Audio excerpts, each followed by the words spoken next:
T20 Minutes with. This is episode 1, and today we're going to be speaking to Claude Henderson, the Director of Cricket here at Leicestershire County Cricket Club. Should we go meet him?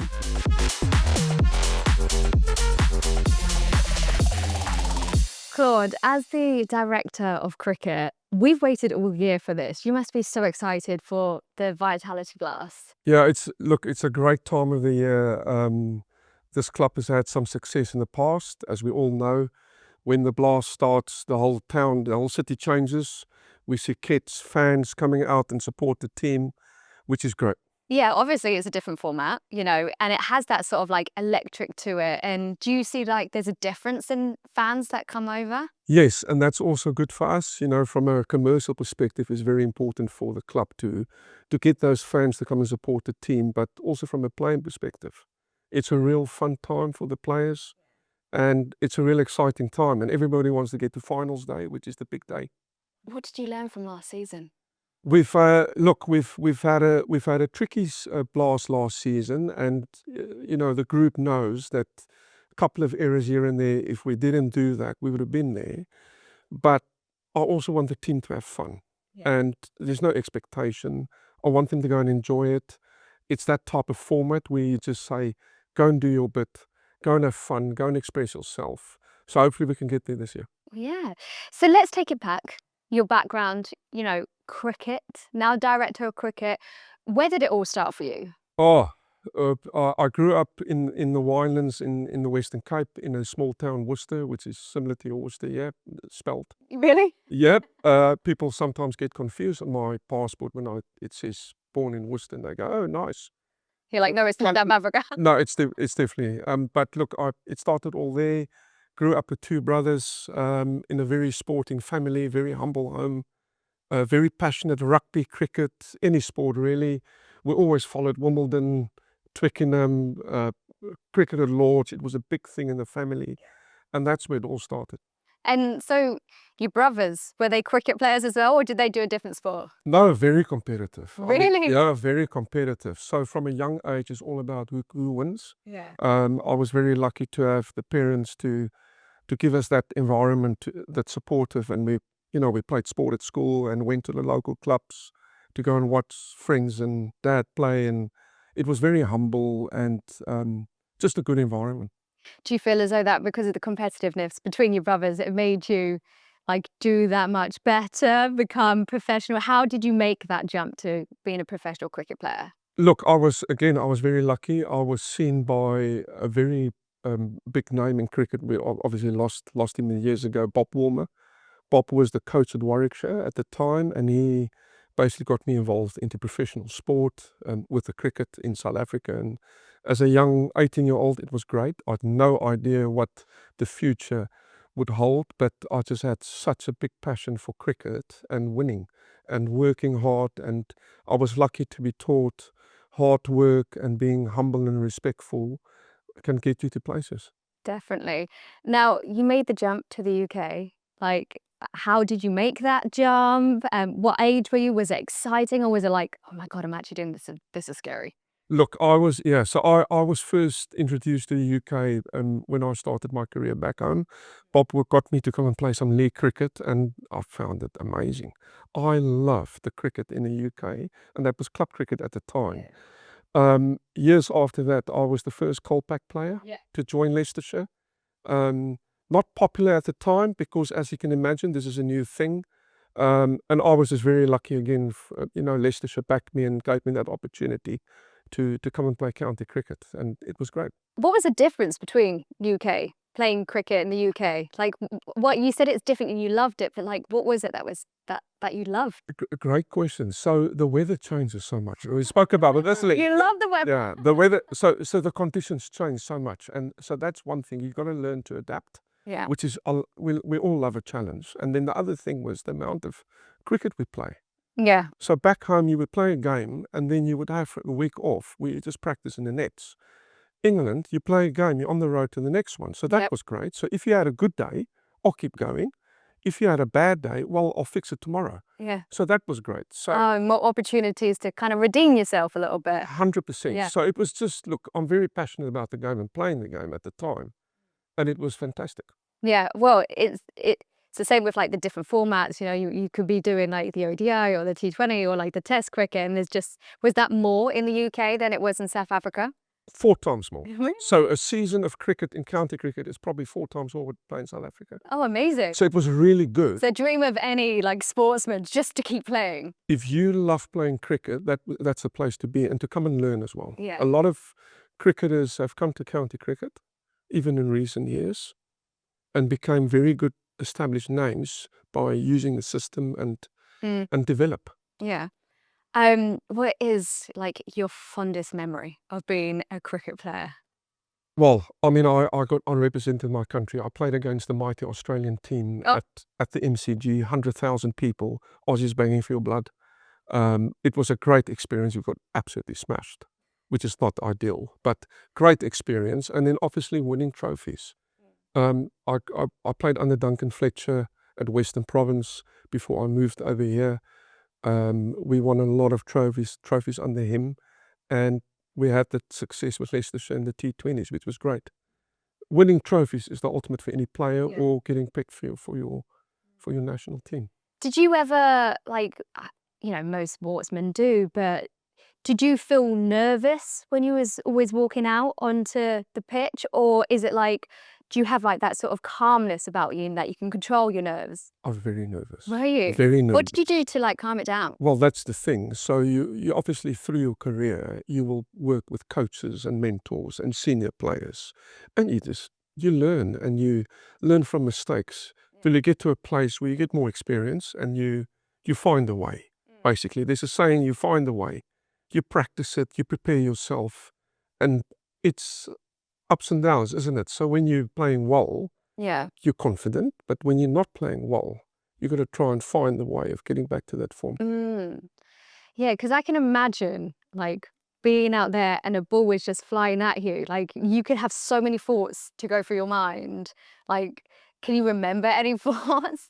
Well, Brett Lee nearly took my head off in a test match, hit me in the neck. I hit the floor. When I stood up, he was right in front of me. Australia was screaming. It was, Oh my God. but you're in the battle and you don't take it personal. You play the game and you just go on. Yeah. Luckily, I think with my upbringing, it was always you got to fight if you want to get to somewhere. You got to work Yeah. hard and go back. Yeah. I've been hit by many balls. Oh, that's why I did it. That's why I never bat. I was terrible as a batter. I was terrible. But I love playing the game, and I was so fortunate to play with such successful players and coaches under them. Very fortunate. Yeah. Do you have any regrets in your career as a cricket player? Not really. No. I was very lucky. I never had any injuries. I played international cricket. I was given opportunities. I'm living in England now as a British citizen. Our No daughter regrets. was born here. There's no regrets. I've got family back home, and I had a very long career. I played till I was 39, which is old in cricket. Luckily, I was a spin bowler, so it wasn't that difficult. But no regrets. Very, very lucky. Oh, that's amazing. Now, 2011 was a very, very good year. Do you remember anything about that year? That was our T20 year. I remember everything. It was a great day. We had Matthew Hoggard was our captain. We went down to Edgbaston to go and face Somerset, and we played. I think the first game was against. You're going to help me out here. The first game we beat Lancashire, and then we went on to beat Somerset in the final, and it was a lovely day. And the thing about T20 cricket is when you get to finals day, it's anybody's. Yeah. And it's the team who can click on the day. You've got all your skills in place. You've got your confidence up there. Everybody's excited. It's a team that can stay calm and click on the day. With a bit of luck, it's anyone's. And Leicestershire's done it 3 times. So 2011, great memories. The last time this club won a T20 trophy. Oh. We won a 50 over one a couple of years ago, which was fantastic. But T20 is special. You never know. You never know what's coming for this season. Well, we always try and get there. Yeah. So there's, like I said, there's no expectation. We've got a very good squad. We've got a nice balanced squad. It's important. You've got different sets of skills. People do different things. You've got leg spin, left arm spin. You've got pace. You've got left arm pace. You've got left hand bat, right hand bat. Good injection of overseas players with youth. So it's all the ingredients.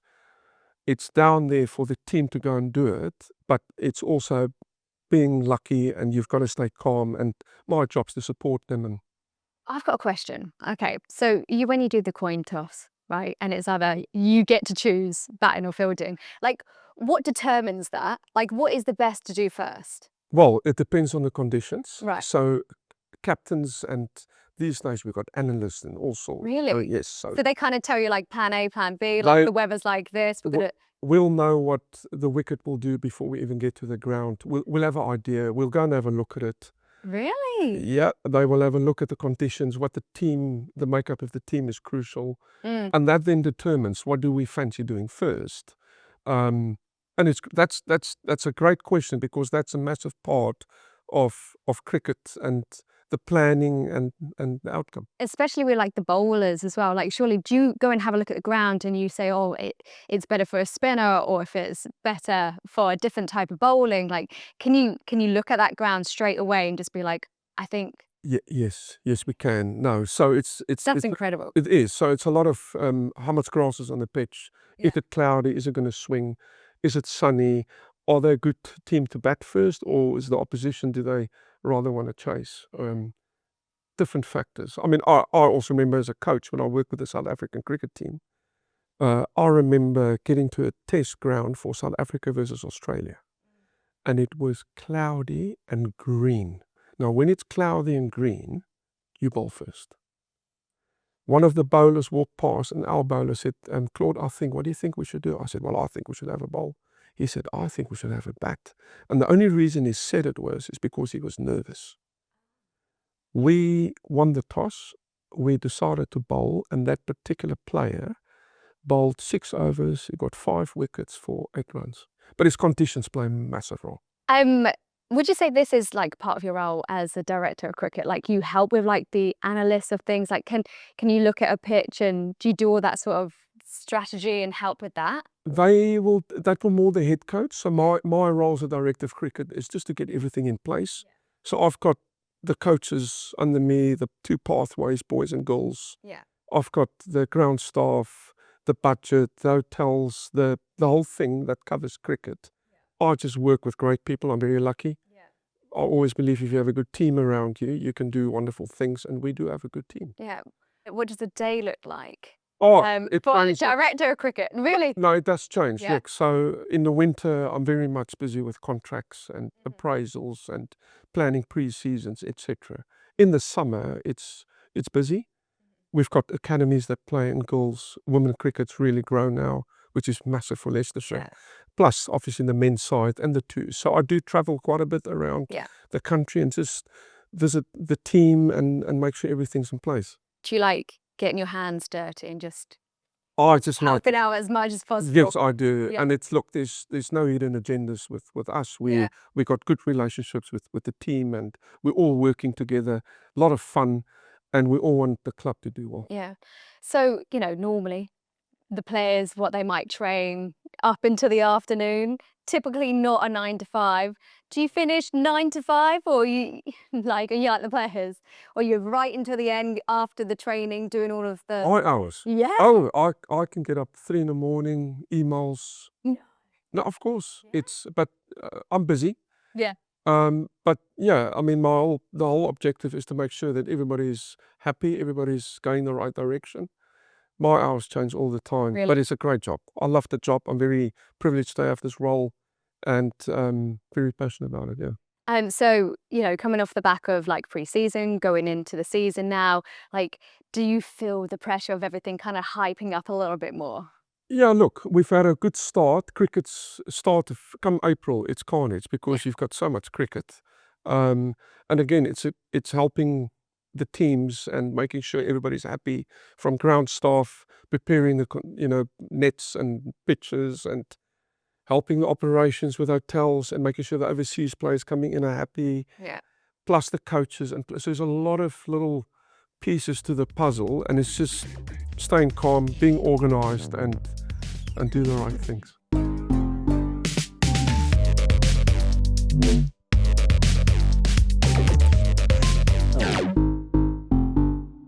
So Claude, we're here, we're outside, the weather is working in our favour. You know, what can we expect like on game day, but with your team as well and the format? Look, it's a great buzz. So the first game is against Derbyshire here. We've got Yeah. a very well-balanced side this year. We've obviously got the likes of Rain Ahmed and Josh Hull, England players. We've managed to get two very good overseas players in Logan van Beek and Sean Massoud. But also the rest. We've got a nice balanced team, exciting times, T20, like I said earlier, the buzz of previous success just brings people to the ground, and it's such a short, fast game, and it's entertainment for everyone. I was going to say that, like, it's exciting. What are you hoping in terms of like the fans coming to watch like the game, but then also the atmosphere as well? Yeah, look, and it's so crucial for the fans to come and watch. The support is really helpful. You know, I remember back in the day, it started little crowds, and as the team went on and did well, it started building, and we had some packed crowds here. And Grace Road Full is a wonderful place to play in front. Yeah, I'm going to be here for the opening. I'm going to be DJing. Like, I'm really excited to see this, but also see your team as well. Now, like, in terms of music-wise, like, yeah, I know. Okay, if I was to play a song to get people here, to get people motivated, but it's, you know, dedicated to you, what would you love to hear? Well, I believe Dua Lipa is now the in thing, and Oh, right. that's what I was told. So I would love to see girls and our girls to come and watch cricket, where women in cricket's going. Yeah. Is it Taylor Swift is the other one? Taylor Swift. That's it. I'll tell you what, I'll do a little section just for like the women hour or the women 30 minutes or something like that. That would be amazing. We've got some double headers this year where our women team will play like a curtain raiser for the men. So it's all great, and I think those two. Do you see a lot more women coming in and a lot more girls coming to watch the cricket? You can see a difference. We're now Tier 2 status club, so we've got our girls playing. We had a match the other day with, obviously, unfortunately, they lost, but it's a very, very good environment. We've got a good structure for the girls to go through the pathway and play for Leicestershire, which I think is great. And where we want to go with it is keep growing it and keep giving opportunities and get some smiley faces to come and watch some cricket. Oh, I love that. That's amazing. So you've been the director of cricket for a few years now. What is your future focus? Look, it's since 2021 now. There's been a lot of change. Our main priority is our two first teams. So our men's team, we're the only club who's not been promoted from Division 2 to Division 1. So that's a real aim and focus. It's not an expectation. We've got to make sure that we do the right things on a daily basis to give ourselves the best chance, and that's all we're trying to achieve. Women cricket's massive for us. We've got 4 years now to build and create that environment for them to go on. So it's all about progress and getting better and having that mindset and develop and give opportunities for youngsters, but also develop good cricketers. What do you do for like the youth and stuff? Do you have like experiences where, I don't know, do they get to meet their favourite cricket players? Yes, they do. So we've got the two pathways. So that starts at 11, age 11, it goes up to 18. But we're also lucky we play most cricket. For any pathway in England, we play the most cricket. So that's opportunity. You bring in quality coaching. You create that environment of fun, learning, and then hopefully progress from there. So it's all very exciting and fundamental to success of any cricket club. So the T20 is such an exciting game. Can you walk us through a few of like your key attributes for some of your key players? Look, we've got such an exciting squad, and I'm going to get in trouble if I don't mention anybody's name, but we've got a new T20 captain this year, Louis Kimber. Louis Kimber, very explosive batsman. When he gets going, you don't want to bowl. So that's a real nice opportunity for him. Really good overseas players coming in. Sean Massoud, Pakistan captain. Logan van Beek has had success in county cricket before.